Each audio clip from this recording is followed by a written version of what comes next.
I haven't done a podcast in so long, I had to actually make notes. This is new. Hello, my knitting friends and buddies. My name is Nadya. I'm the face behind the Lemonknitting channel where we discuss all things knitting. Because of all of my moving and other things, I haven't had a podcast in almost 2 months, so I have a lot to talk to you about. I wish I could say that I will have a lot of finished objects, but unfortunately that's not exactly the case, because for some reason, well, not for some reason, I know exactly the reason, I haven't been knitting that much, because I must say that all of the knitwear designers kinda get overly inspired in spring, so I had a lot of tech editing to do in the last few months. If you are new to my channel, I am a part-time tech editor for knitting patterns, and I work with a few small designers, and now I have a big designer that I'm working on, and I absolutely love her. But that means that from time to time I get some tech editing gigs, and usually it's a rare occasion. So I usually have like one tech edit a month, maybe one tech edit in 2 months. But somehow the last 2 months I already gave up on counting how many there were, which I'm super grateful for, because I'm in a very privileged position because I really, really cherish my mental health. So I only work with designers that I am a huge fan of. So it's the designers that I absolutely love the style of pattern writing, the designs they make, and also that I absolutely know that I'm gonna vibe with. So for me, it's very important to have the experience of communicating with designer as fun as possible. So I only work with people basically that I genuinely love. So because of that, all of the patterns I've been working on are super fun. But that led to a small problem. When you are tech editing really cool patterns, you might get a desire to make this pattern as soon as possible because they are really cool and you already know how unique they are. So this is how I got myself in a bit of a test knitting craze, which I'm gonna tell you about a bit later. But let's start in the classic podcast way. Let's start with finished object. As I said, I don't have many finished objects, but they're impressive ones. My first finished object is the Constellation sweater that I've been working since February. It is part of my Make 9 collection. So I'm very proud that it's the first tick off the list. If you want to see how my Make 9 is doing, I have a full video right here. But Constellation sweater is a pattern by Azeta. It's a top-down bulky sweater with very, very, very boxy construction. I wouldn't call it a turtleneck, but definitely a high neck. I think I already told you guys when I started knitting it that I am obsessed with this pattern. And now that I have finished the project, I am absolutely sure that Azeta is just an amazing designer. Lately, there's been a lot of talk on Knit Talk or Instagram and on Reddit about this whole, I don't remember the creator, but I saw a creator call this my favorite petite Azeta things situation. So basically all the major Danish designers pretty much cranking up same patterns. Well, not same patterns, don't get me wrong, they are completely different patterns, but patterns that are the finished projects from these patterns have very pronounced similarities in constructions and their look. I don't really want to dive into this topic because I have my unpopular opinions, and my overall opinion is that even if they had an absolutely same pattern that the three of them released, you can basically just get one from any of them that you prefer, because they have very different writing styles, they have different instructions, they have different aesthetics, I would say, like format of their patterns. And why am I telling all of this? I have knit my favorite things knitwear pattern before. I have knit a few petite knit patterns before, and now I've knit my first Ozetta pattern. And now I know that in case these three ladies will have same style of design, I will definitely go for a Zeta pattern. I'm very sorry to say, but she is just superior in my personal opinion in the way she makes her patterns.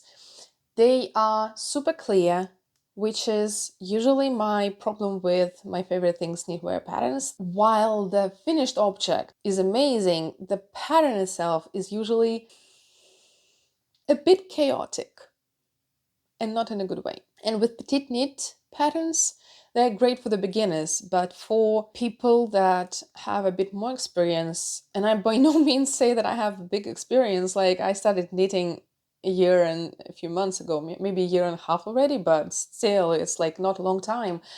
But for people who already have knit a few patterns, her writing style can be even more confusing because of how much information she gives. So it's like, for me, there's so many step-by-steps that I get lost in them now because I kind of try to get through it quicker. So, and now Azeta's patterns are very clearly written.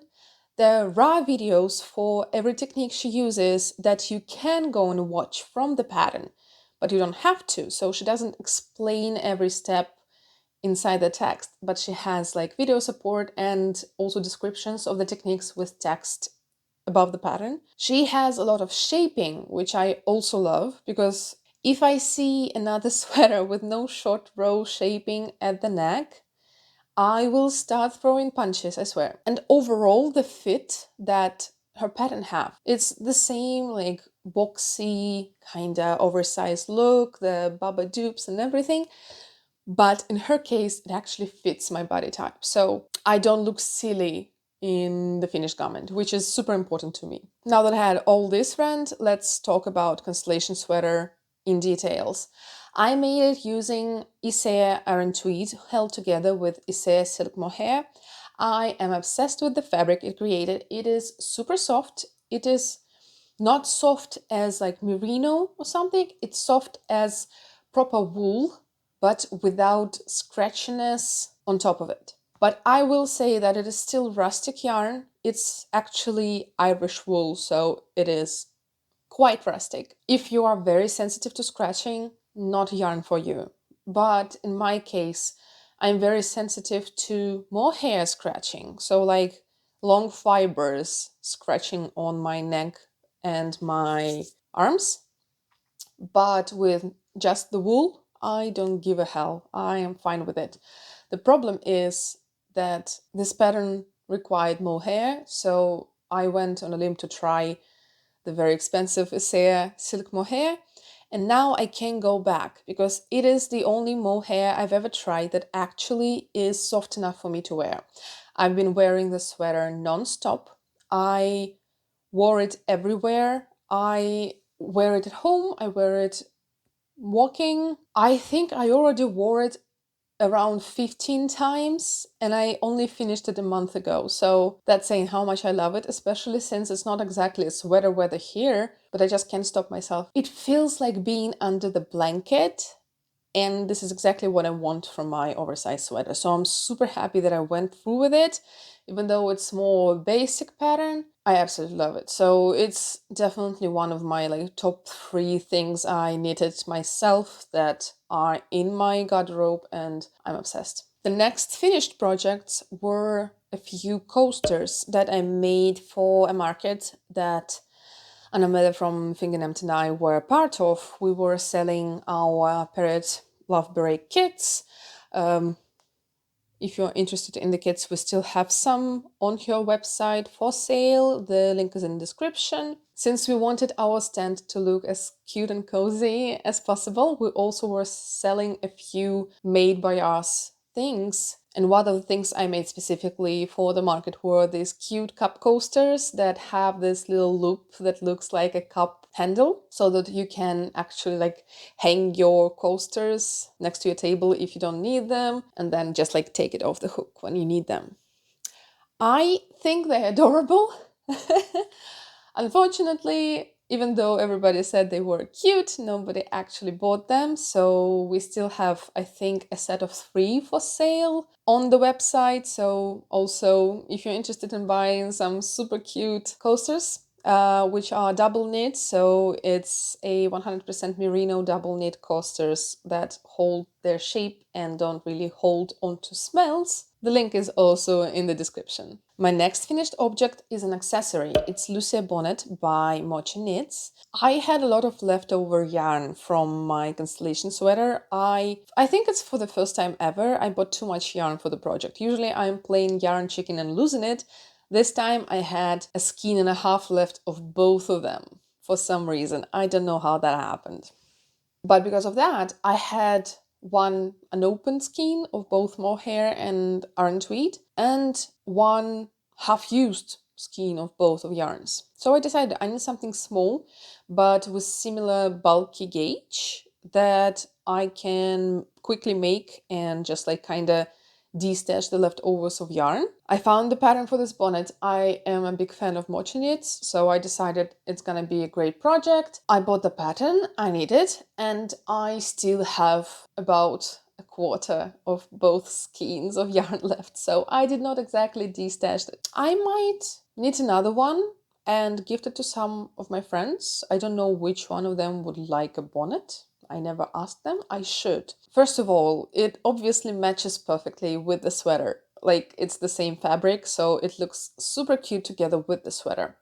Second of all, I absolutely love this fabric for this bonnet for the sole reason of it being quite thick, so it doesn't really let wind through. So since it's very windy in Denmark, my biggest problem is not being cold, but it's being too much wind in my ears. This thing almost works as if I had like earphones on my head. But at the same time, because of its construction and how it's tied, it doesn't ruin my hair. It doesn't feel too hot because it's just like a simple I-cord under my chin. And bonnet is one of those things that can either look absolutely ridiculous on you or super stylish as if you know what you're doing. Generally, I fall under the first category. For example, I made the Evie hood by Woozy by Celine last year.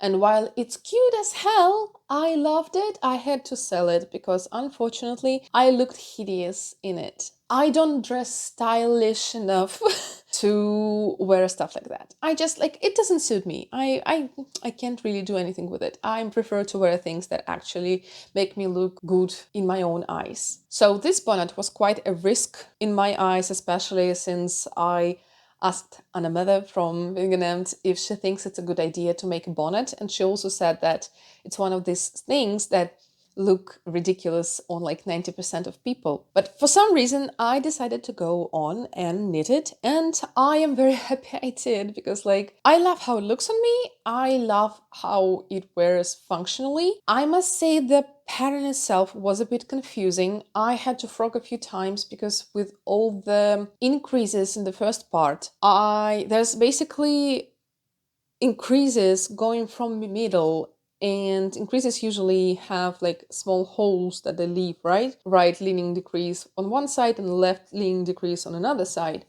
But for some reason, the way the pattern was written, I was having huge holes on one side and no holes on the other side. So it looked a bit weird. I might have modified the pattern a little bit. I might have just like knit everything through the back loop because it was easier for me to control the size of the holes. So I'm not sure I will give this pattern like 10 out of 10 for pattern itself, but the design though, I love. So if you're into struggling a little bit, you might want to go for this pattern. Or I think I saw a pattern that looks exactly the same, but I think it was a free pattern by another designer. I'll look for it, and if I find it, I'll add it here, the name of the designer and the picture. So it might be an option for you. But overall, just as everything with mochi knits, in the end it looks gorgeous. And speaking about mochi knits, my last finished object is Emma Vest by Mochi Knits. It's actually the vest I'm wearing right now. It's a test knit I did for Mochi Knits, which I must tell you, I'm not proud of getting into this test knit because I don't know what happened to me, but I just like when she posted the test call and I saw the details on this vest, I got so obsessed that I was like, if I don't get into this test knit, I will be devastated. So I actually wrote to her on Instagram being like, hey, here's a shameless self promo of how cool I am. Please take me as a test knitter. And she did, and I'm super happy she did because like I'm so grateful. It was a very interesting process. I don't think I've ever test knitted for such a huge designer before, and it is a different experience from working with small designers. Feels much more not official, but kind of like you can feel the pressure a little bit because you really want to make the garment look its best because it showcases the designer's work, especially since Mochi Knits is super keen on very small details in her patterns. So, for example, with this vest, it might look just like a vest with pockets, but there are some small details like the shoulder seam, for example, or the way the pockets are inserted inside the construction. So there's literally no visibility on the pocket on its sides. It has a lot of details that gives it almost tailored look, you know, like as if it was, I mean, it was a custom made for me vest because I made it for myself, right? But as if it was measured directly for my body, you know, kind of like this. I don't know how to explain this, but this looks like something you will buy in a high fashion designer brand, not something you made yourself. And I've been wearing it non-stop. I must say that I didn't make a mistake. I should have gone for one size bigger for more positive ease, because right now, so when I button it up, there are a bit of this going on, because unfortunately I underestimated the positive ease I need for me to be even more comfortable. But because of the size I chose, it fits so nice under the arms. I usually have like sagging vest problem under the arms and I don't like it, but this fits so perfectly. You can see how the shoulders are just like following all of my curves. I am obsessed with this vest, and the fabric itself. It's very important to make this fabric quite dense because it needs to hold shape very well. So I was working with Knitting for Olive Heather Merino that I got off Vinted, and luckily it was enough for the vest. It was like 5.5 balls, I think. And I used 2 balls of Alpaca One by Isair to hold with it, just to give it a tighter gauge on the needles that were perfect for... Basically, I had a perfect gauge, but it looked a bit too airy and I needed it to be more dense. So I added a following thread, and in the end it looks perfect. It also, because it's not the same color as Heavy Merino, because obviously two different brands, two different colors, it gives a little bit of a marbled effect on the, oops, that's my hair, marbled effect on the fabric. And because of that, also the buttons I chose, which are actually blue, I'm not sure if you can see that they're blue because the sun is kind of making them look white. Basically, it highlights the buttons even more. So overall, a statement piece for your wardrobe. As far as I remember, at the moment this video is up, the pattern should have been released already. I think it's being released today, but I will also need to edit this video and upload it and everything. So by the time it's on, the pattern is released. So you can find it on Mochi Knits. I very much recommend making this vest. I think it's a staple and I absolutely love the pockets. The pockets are my new thing, especially since they are integrated into the fabric and not just like sewn onto or something. It's integrated completely and it's genius. I love how I told you to grab a beverage of your choice. Or maybe I didn't. Did I? I forgot to tell you the most important part. I forgot to tell you to grab a beverage of your choice before we dive into it. And we already did dive into it. What do I do now? Well, I'm sorry, but you will have to get your beverage now. And I think I also need a beverage. Let's use a beverage teleport, also called my husband, who is working in the next room, and I will scream his name, and in 3, 2, 1, I will have my drink. 3, 2, 1. magic.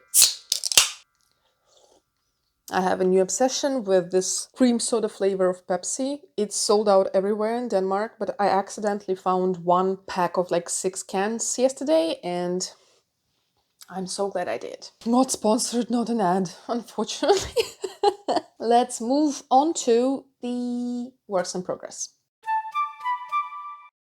I've got one work in progress that I cannot show you because it's a gift knit. I'm back in this my favorite state of gift knitting, and I'm gonna have another super cool gift knit I will be making next month, but I won't be able to show it to you until July, and I'm very sorry about that. But two of my good friends are watching this video, so I don't want to spoil the surprise for them, but it's gonna be adorable. Just trust me on this one. Luckily, they don't have TikTok, so if you're interested what I'm talking about, you might want to follow me on TikTok because I will be posting about one of the projects in May a lot. But the first work in progress that I can show you is another test knit I'm working on. Say hi to Garnsløjfens jacket by Garnsløjfen. It is a color work cardigan with this cute bow, full body bow style that required sticking for the first time ever in my life. I did mention it a little bit in my Make 9 updates, but yes, this is the first project ever I used sticking on. I was super scared. I swear to God, I almost lost my conscience. But as much as I was scared the first time I stick the first sleeve, the body and the second sleeve, I was not scared at all anymore. So people are telling the truth when they say that sticking is not scary after you actually tried it.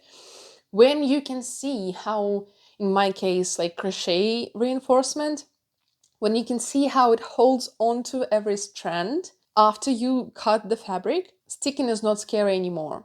I don't think I ever will be scared of sticking anymore. It is knit from bottom up, and also since it requires sticking, you can't really try it on while you knit, which can be a problem if you want a more fitted garment. But in my case, I really wanted like a cozy, oversized cardigan, and that is exactly that. Now, what can I say? My color work is not great. I know I told you before that I am a tight knitter. I'm really trying to not be a tight knitter anymore. But you can see that sometimes some of the stitches don't look as even as they could have been. But I still love it. My favorite part about this cardigan is the sleeves. They're huge, as you can see, but they're cinched at the bottom. So I'm also planning to add an elastic inside because I usually tend to stretch out my sleeves very quickly. But after I add an elastic, it's going to be the cutest cardigan ever. And I only have like half a sleeve left to go through. I'm really hoping to finish it this week because we'll soon move to my knitting plans, and you will know why I'm rushing it a little bit. But I'm absolutely in love with how it's looking, and it's going to be my favorite garment for... It has a very spring-like bows pattern, right? But for some reason, the colors I chose are screaming Gryffindor and maybe autumn, like autumn leaves or something. So I kind of feel like it's gonna be my go-to in autumn, even though I need it in the spring. I'm not sure when it's coming out, the pattern itself. I think it's going to be somewhere in May because the test knit is running until the beginning of May. So I would expect the release to be somewhere in the middle of May, I guess. I can ask Cecilia after I'm done with the cardigan. The only thing, I'm not sure if there's gonna be an English version because right now the pattern is only in Danish. I will ask her if she is planning to make an English version, and I will update you on this one in the next podcast. I really hope she's gonna make an English version because I see that on TikTok, videos of this cardigan are getting a lot of friction and a lot of engagement. So I would definitely recommend translating it into English because it's a great pattern. Our next work in progress is super exciting for me personally because first of all, it's finally not a test knit. It's something that has already been released, which is new for me this year, honestly. I've been doing a lot of test knits, a lot of test knits. You'll hear about that a bit later. But this is a Winnie top by Lily Kate France, or Lily Kate Makes on Instagram. It is kind of a tea version of her famous design with like crochet borders and a gorgeous V-neck that I have just joined to work in the round. First of all, I heard about Lily Kate France being very tedious with shaping for all body sizes, and I absolutely can approve this message, which is super exciting for me because I got the pattern for it, which was on my Make 9, while she was having an offer where you could get two of her patterns that are summer related with like a discount or something. I don't remember, it was either a discount or one free, like 2 for 1. I don't remember. But I also got another pattern of hers. I will add the picture and the name here because I don't remember it. But basically, it's a summer tee slash long sleeve slash something else. So like one pattern with 3 options. And I absolutely love when designers do that. So I'm definitely gonna make it, and I have yarn for it. Not have yarn for it, but I know what yarn I'm gonna use because Anna Mette from Fingernamed is going to update her collection closer to summer. And I know that she's gonna have a gorgeous bamboo blend. So it's very funny to buy things from your friends, but I will buy the full t-shirt quantity of this yarn from her because it's going to be so nice. I already touched the base she's gonna use. It's so cooling. It's just like perfect for summer, so I need this. This t-shirt in particular, not t-shirt, it's top, right? This top in particular, who cares how I call it? The Winnie top I'm making in 2 strands. One strand is I can't show you the ball of yarn because it's this cut off because I finished the ball yesterday. Coned yarn that I bought from Latvia, and it's a merino cashmere silk blend that I absolutely love, especially because if you watch the Make 9 video, I know I'm talking about it a lot, but like it's been the biggest update video in 2 months, so it has a lot of information I'm telling you now. This yarn opens up beautifully after blocking. Like the fabric before and after is absolutely different fabric, which is super impressive, and I can't wait to block this one because right now it's soft, don't get me wrong. It feels merino-ish. It's nice, but it's not as gorgeous as it's gonna be. So I'm very excited to work on it and then block it because it's gonna feel like the coziest t-shirt ever and perfect for spring. So I really hope to finish it in April because I will still have May to wear it. I think it's gonna be too warm to wear it in June, but then in the autumn I can layer it, which is also super exciting. And the second strand I'm holding is this gorgeous hand-dyed yarn I got from Gunpalette and Silky Bow on the market we were a part of. It's a baby alpaca cashmere silk blend. It's gorgeous white and blue. I was looking at this yarn the whole time we were at the market, so on the second day, while we were selling yarn, I bought more yarn for myself, which I'm super happy I did because it's gorgeous and I'm a big fan of this brand now. So basically I have a blue strand of one yarn and hand-dyed watercolory effect white and blue yarn of the second thread to give this very cute, almost like sky with clouds effect. And this is my most exciting whip right now. The last actual whip I have is this toe-up sock by Fingernamed that I am making in Urth Yarns, I think it's called Unique sock yarn, that I got from our local yarn shop in October, November. I didn't know what to do, and then my husband was like, oh, I love these colors, so I'm making him some socks because I never made him any socks. I'm not a good wife. But yeah, I'm making him socks. I don't have too much progress because it's my travel project, so I basically work on it when I'm in cafes or with my friends hanging out somewhere or on the train. And I'm not on the train often, I must say. I'm quite a homebody. But I really like how this yarn is working up, even though now I call them my accidentally patriotic socks, because there are places where there's like small white lines here, so altogether it becomes Russian flag. So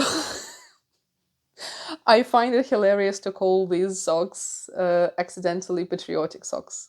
I also have another whip that is not exactly in the shape of being shown yet because it's a mess right now, but it's my new design. I finally am out of my designing slump and I wanted to make something spring slash summer related, and I couldn't find the idea that I actually wanted to go with, like to follow through.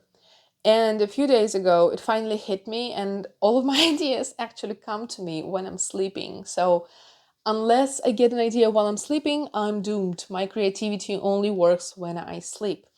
So, I came up with a pattern in my sleep. I woke up, I wrote it down, sketched it out, and I'm super excited about it.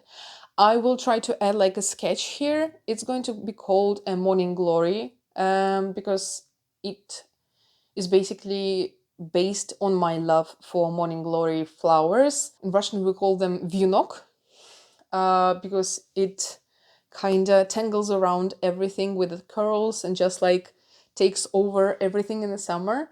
And I used to spend every summer in a little village under St. Petersburg where there was a huge garden, and this vynok was kind of attacking everything. So by the end of the summer, it would basically spread itself all over the walls, all over the other plants. And the owner of the garden always was very mad because it's basically parasite. So she was trying to remove all of the morning glories from her garden.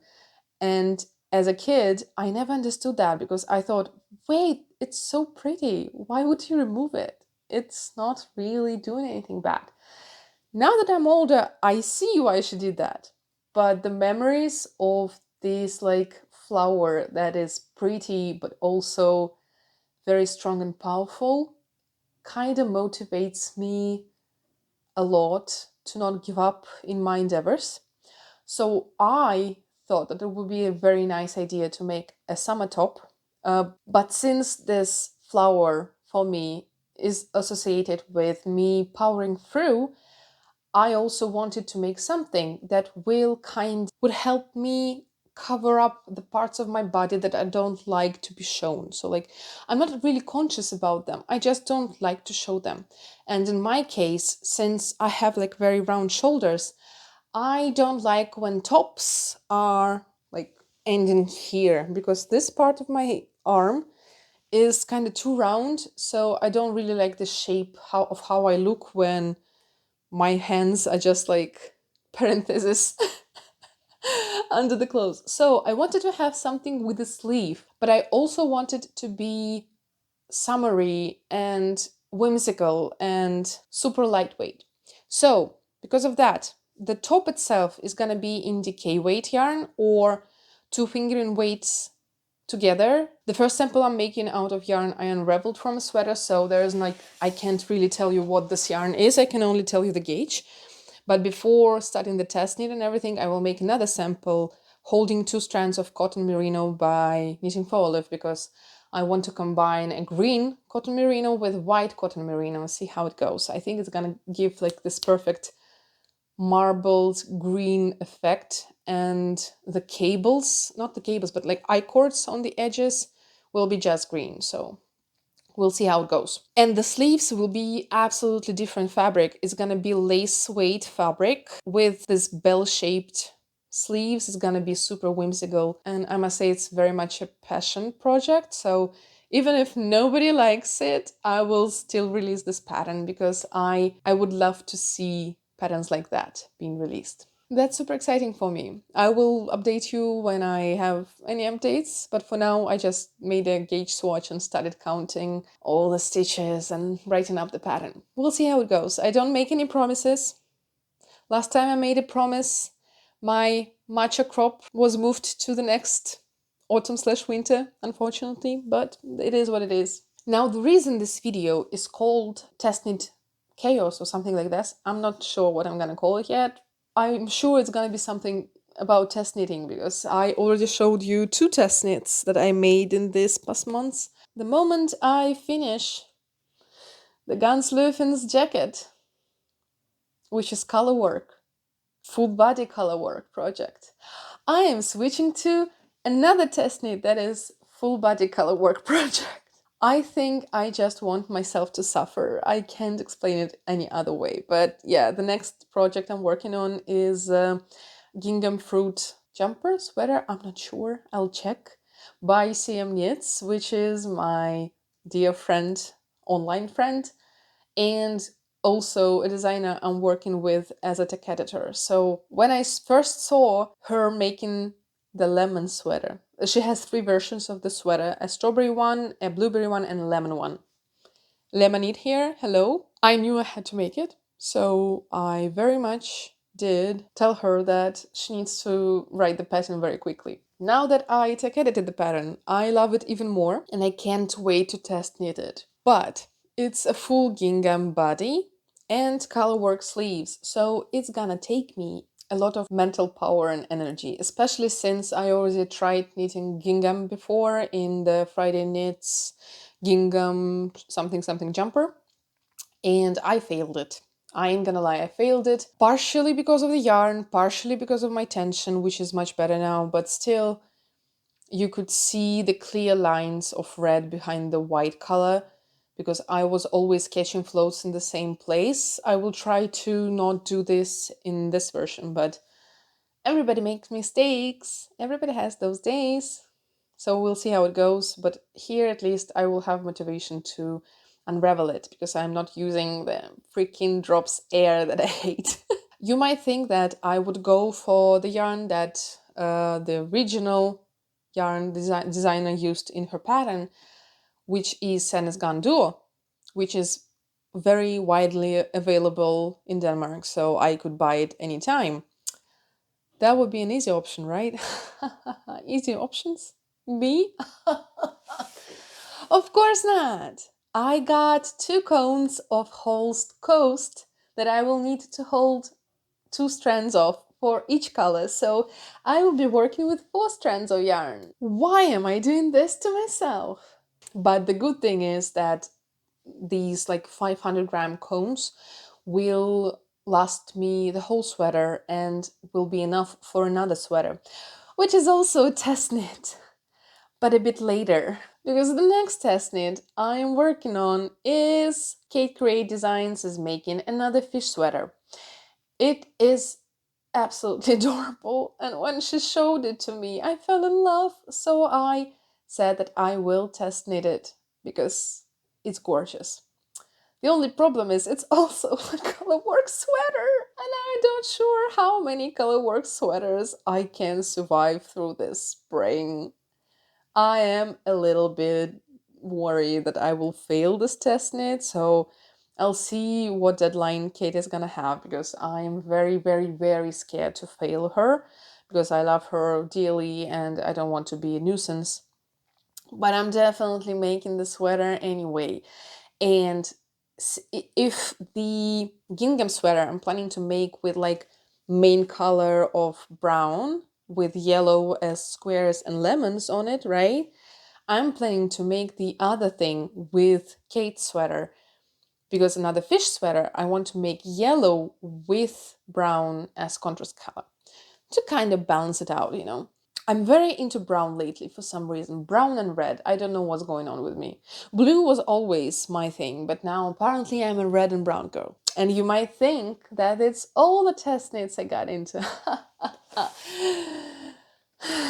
I didn't get into it yet, but I'm very sure that if I ask, I will get into it. But Garnsløjfen, who I already made this cardigan for as a test knit, is working on a new design. And it's gonna be, I'm not sure what it's gonna be yet actually. I'm not sure if it's a top or dress, but it has gorgeous shaping on top. And if you have a bigger boobage in this area, you know that the biggest problem with all the tops that are on the market of knitwear patterns, they are only possible to wear with a bra. And usually it's designed the way that the bra straps can be seen from anywhere. I think the only top I actually was able to make and wear with bra is like camisole number 9 from My Favorite Things Knitwear, because it kind of hides the straps, but not really. Like sometimes there's that's fine, it's fine, but nevertheless you have to wear a bra with it. Well, Garnsløjfens designing a top that actually has some boobage support. When I saw her stories highlighting it, I almost cried because I feel so seen now. Because not many designers really care about girls with bigger boobage. I'm very glad that nowadays designers are thinking more about body positivity and about actually shaping their knitwear towards different bodies and different kind of people, so that nobody is excluded from making their patterns. For example, actually I think it was the trans support day a few days ago, and I was so happy to learn how many designers are actually working to make their patterns more friendly for trans people to use and knit, and actually consider that bodies are super different. And also, for example, I'm very obsessed with how Rebecca from the Care Bear makes her patterns, because you can always be sure you will be able to make it fit your body no matter what your situation is in any places. She doesn't really think or assume that you have broader shoulders or narrow shoulders, or you have boobage area or you don't have it. You can transform her patterns using her instructions to make it fit anybody. And this is awesome. But it's super impressive to see a small designer to actually account for people with.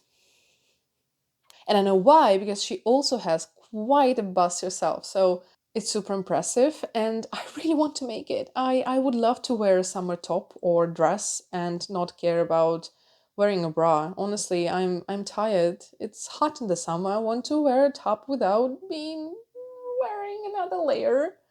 Okay, so yeah, when this test knit starts, I might also jump onto this train. I don't know how to finish everything on time. I will be very stressed, but in the end, I will have a lot of cute projects. You might say, Nadya, you can wait until the pattern are released, all these patterns are released, and just make them when they are released. But you forget that I am a chaotic ADHD goblin. I can't wait. I'm absolutely unable to wait for anything. I am the person who doesn't sleep before any trip or birthday or New Year's, anything. Anything where I expect the next day to be important, I can't sleep before that because I cannot wait. So no, I can't wait. I have to test knit, especially since also like just overall, just for you to know why I love test knitting so much. I'm the pettiest person on planet Earth. And I absolutely love to correct people. I'm sorry, yes, I am a terrible person, call me that, but I love to correct people. I don't know what it is, but if you know, my main like job always has been quality assurance engineer. So it's in my blood, okay? I just love finding mistakes and helping fix them. I don't know why. I don't know why. But this is one of the funniest part of test knit for me, that I can kind of like, it's like a quest. Like hidden object kind of game, you know, like find a mistake inside of this field of text. Love it. And that's basically it. Thank you very much for watching. I hope that next update will not take me that long to make, so we'll see you soon. If you like this video, please consider pressing the like button and subscribing to my channel, and you might also consider following me on Instagram, where I post more live knitting content, or on TikTok, where I post goofy content and jokes about knitting. Thank you very much for being with me here today, and see you in the next video.